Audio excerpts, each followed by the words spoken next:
Okay, we will solve this one. Divide and simplify the square root of 2xy squared divided by the cube root of 8xy cubed.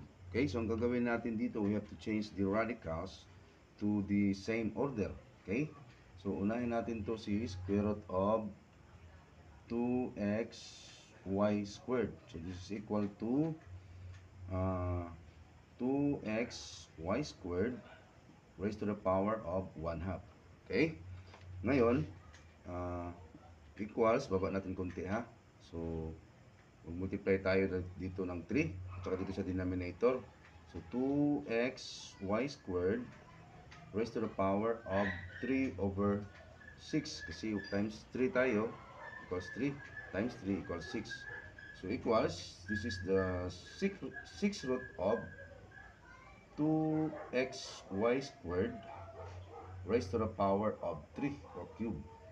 Okay, so ito naman, si the cube root of 8xy cube, which is equal to 8xy cube raised to the power of 1/3.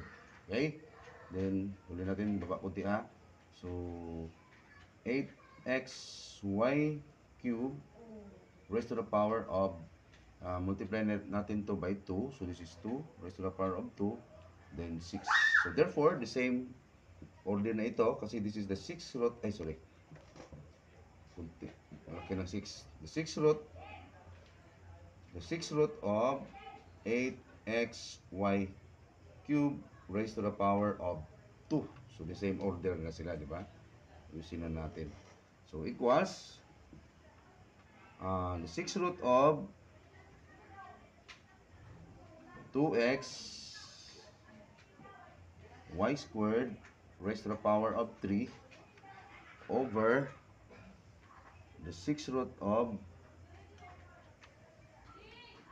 8xy cube raised to the power of 2. Okay? Ay, tama na pala. Okay, so equals, isahin natin yan. So this is the 6th root of, so this is 8, kasi 2 times 2 times 2 is 8.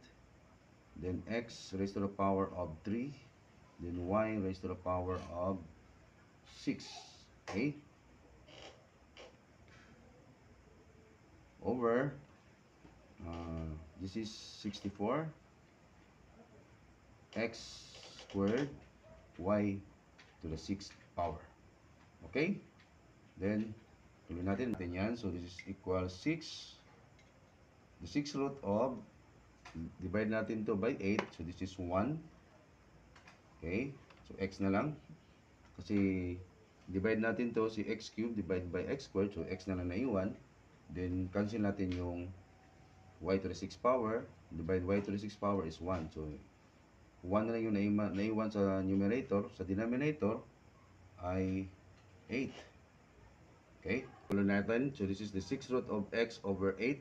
Then, equals the 6th root of x over the 6th root of 2 raised to the power of 3. Kasi, 2 times 2, 4 times 2, 8.